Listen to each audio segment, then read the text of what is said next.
I haven't been sleeping for the past 3 nights straight. Hi everyone, my name is anamascarainfo and I just turned 30 in April. Now, what do you get when you pair all of that goodness with a sprinkle of insomnia? You guessed it, I've been busy. And not to let all that hard work and procrastination go to waste, I decided why not share with you, because hey, we need to get intimate on this channel one day or another. So, grab yourself something to drink, because today is gonna be pretty long and personal. Don't worry, it's not wine, it's kombucha. Come to think of it, why aren't you wine? I know what you're thinking. Bougie AF, am I right? But oh, ho ho ho, little did you know, this ties in perfectly with the first life lesson I would like to share with you, and that is practice self-respect behind closed doors. Meaning, just because you're at home and nobody's watching you, it doesn't give you an excuse to be a complete and total slob with yourself. Because I mean, don't you deserve a little bit of grace and manners? Not for the sake of anyone else, but just for you. Number 2, no, everything will not be okay, but you shouldn't be afraid of it. Meaning, life is gonna give you a lot of lemons, okay? Instead of trying to panically avoid every pain or every challenge or every roadblock that might come your way, how about you do something called strengthening yourself, your mind, your body, and your soul, so that whenever something bad happens, you're prepared. You know that expression, what now? Or like, can I get a break? No, you can't. That's life. Tying in with that one, what's the rush? And I'm talking about happiness, really. I've been chasing this destination, this end goal of like, oh, when I have the perfect job, I'll be happy. When I have the fancy apartment, I'll be happy. The only thing we really have is the present. So I try to wake up every day thinking that it's my last, because I can get struck by lightning or a zombie can come out of the blue and bite my neck. Mind you, I would still be alive, just not. This is going great. I promise you there's no alcohol in this. Why the fuck you lying? Why? The next life lesson I learned a little bit late, and that is life is too short to be hating your body. Now, before you think I'm about to go down that path to saying love you and accept you the way you are, on the surface level that's good and all, but what I'm talking about and what I learned is that, for example, if you don't like your abs because they're non-existent, like me, try to do some, crunches and P90X that until you can't move your stomach anymore for 4 days straight. Think of it like a diamond in the rough. Be active about things that you might not like about yourself. I know this is kind of controversial to say in this day and age. You don't like something, be active and fix it. Just my little 2 cents there. Sin is sincere. I didn't just steal this from a Marilyn Manson song, okay? I mean it. I've learned that we have a tendency to self-identify, like make it a part of our identity when we mess up. So we take a bad behavior or a bad outcome and we just take it in so much that then we say, okay, maybe it's because I'm bad or it's because I'm evil. To give you an example with students, if you're a straight A student all your life and then for some reason you just did not feel like studying and you failed an exam, you take that failure and that bad behavior of procrastinating or not doing your work, and now you identify as a bad student. There is some deep-rooted truth, it's usually pain, behind every bad action or bad behavior. You know me, I don't believe in the black and white thing. Shades of gray, man, shades of gray. You are a melting pot of good and bad things, and that doesn't make you more evil or less evil, it just makes you human. Treat your mind and your body like you would that of a person you love. Would you feed your 90-year-old grandmother a bag of Cheetos for breakfast? No, because you love her and you want to take the time and cook her something nice. Then why do you do it to yourself? I knew I shouldn't have talked about this. This point merges with the other one. You will adapt, don't worry. Question everything that you are taught. All we really have are different perceptions of the truth. You know that quote, history is written by the winners? If you look further into that, you'll know what I mean. Bullshit is everywhere. Bullshit is rampant. Parents are full of shit. Teachers are full of shit. Clergymen are full of shit. Law enforcement people are full of shit. Do your own research, make up your own damn mind, because that's why you have one. Moving on, stand up for yourself. It took me 30 years to learn this one. And to be honest, I kind of blame my psychology degree, because you're taught to put yourself automatically in other people's shoes whenever someone acts like a dick, okay? And so I kept trying to see the other person's perspective and avoid conflict and be like, oh, you know, maybe he had a troubled childhood and that's why he's acting in this way. Be the better person, say nothing, take it, and then, you know, go cry in a corner.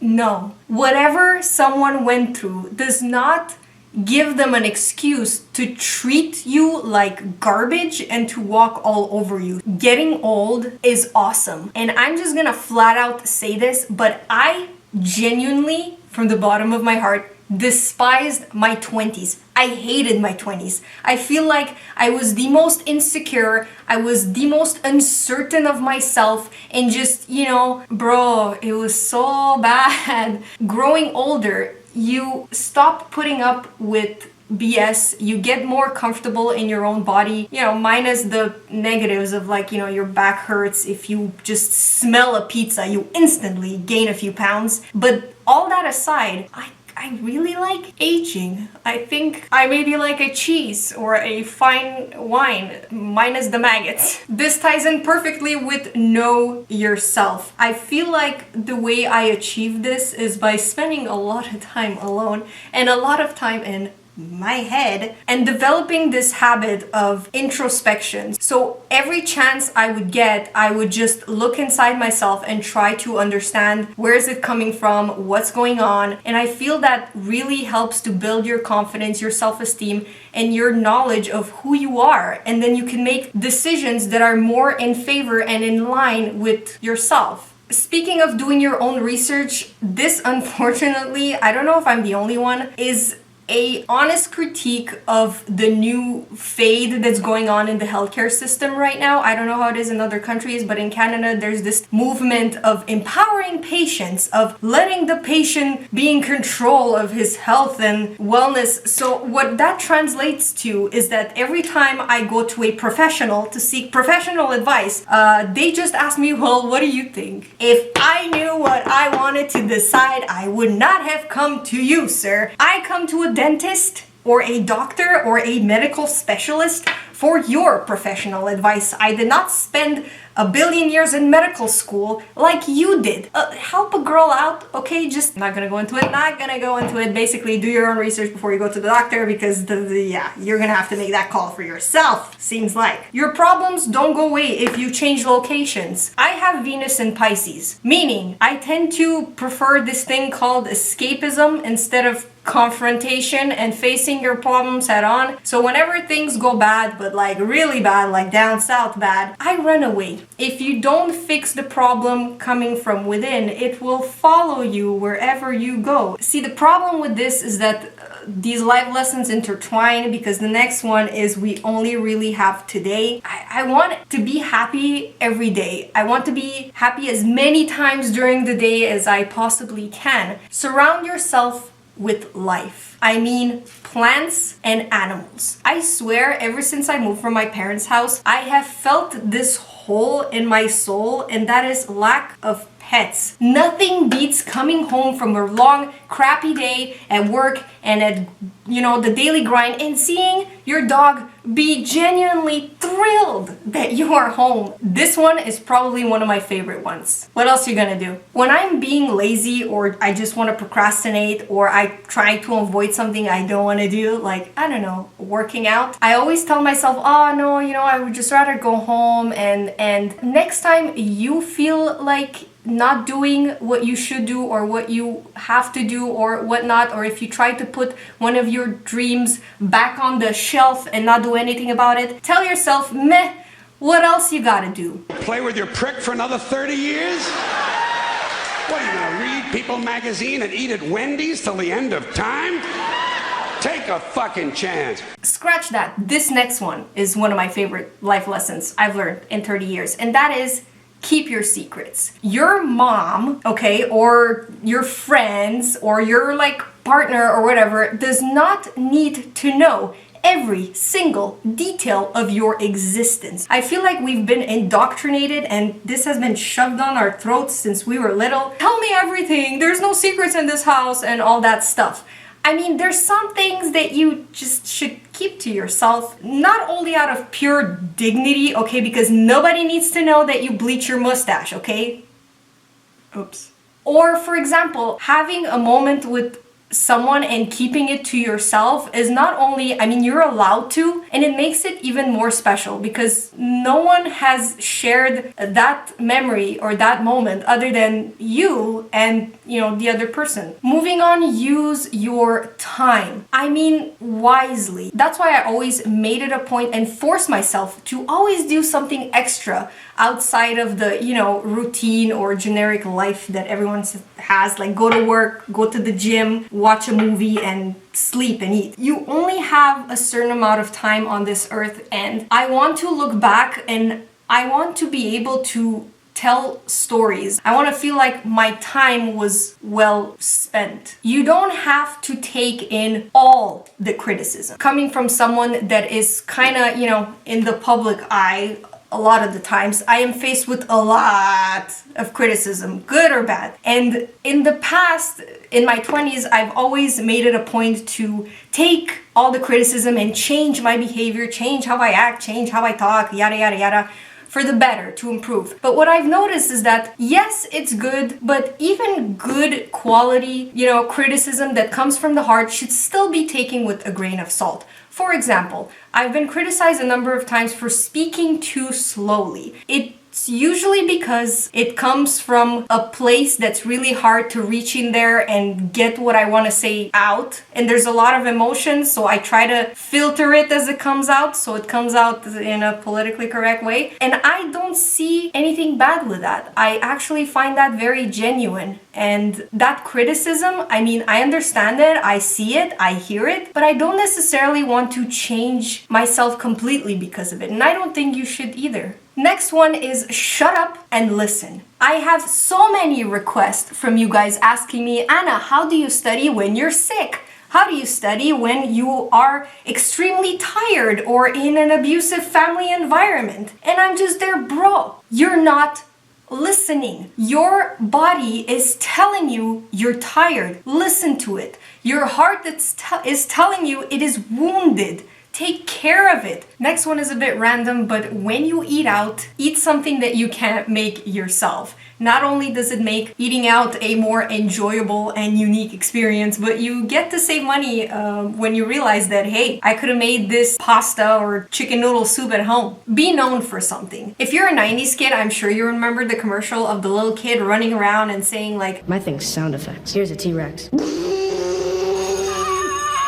This ties in perfectly with max out your innate predisposition. For example, if you have a talent at drawing, for the love of, don't let that go. Keep practicing, keep improving, max it out. When I was younger, and even now a little bit, if I stretch properly, I was and I am very, very flexible. Mind you, in this coat, it is a bit hard. And again, I don't want this to turn into a meme. I really regret not banking on that innate talent or skill and, I don't know, being a gymnast or a ballerina. I just let it go. Yet another little caveat of advice. I learned this a few months ago because of the lockdown. Don't buy clothes online. I don't know how, I swear it's an art, but every single thing I've bought online, especially clothes, I got it and it turned out it is horrible. And, you know, Photoshop does miracles and tape probably because it is not what I ordered.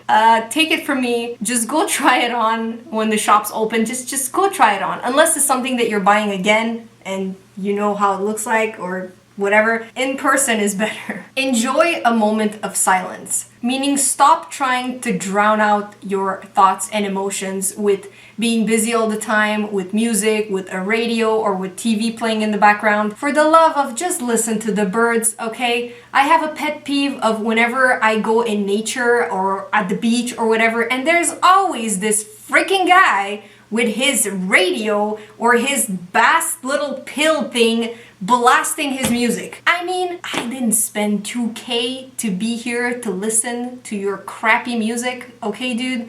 I want to listen to the waves. I want to listen to the little birds. And it's good for your mental health, okay? So turn that radio down. This also goes for my neighbor. Tied in with all of that, give your eyes a break. I noticed that in today's age, our relaxation, our work, our hobbies are all in front of a screen. Now, I learned this the hard way because I just got LASIK surgery, and if I look in screens too long, my eyes get very, very red and irritated, and I learned to forcefully take breaks from the screen. But you don't need to wait until you slice your eyes open to do the same. On the note of self-love, take yourself out on a date once in a while. I was always one of those people that felt really shy and awkward going to a restaurant alone, or going to a movie alone, or buying flowers, and then the lady asks you, oh, who are these for? And I'm like, for me. Because at the end of the day, you're all you have. That sounded so depressing. 2 more. Let's do this. Less documenting, more living. We have a tendency, and I was like this also, to try to document and take pictures of everything. But I swear to God, this really changed for me when I went to a concert, looked behind me, and all I could see was everyone doing this. I mean, how can you pay $200 and then look at your favorite artist to a screen? I could have done that at home for free. Allow stories to happen in your life. This is just a fancy way of saying yes to more things and to going out of your comfort zone, because I find the things that have marked me and shaped me the most as a person are stories, or like I said, experiences, adventures, things that initially made me uncomfortable or made me like scared or frightened, but I did them anyway. And a lot of good things came out of it. Even if they went horribly, horribly wrong, I still remember them, and they molded me into the being that I am today. So with that being said, thank you so much for watching. This video took me 4 hours to film. I hope you enjoyed it. Please give it a thumbs up if you liked it. I really appreciate it. And I will see you next week. Bye, guys.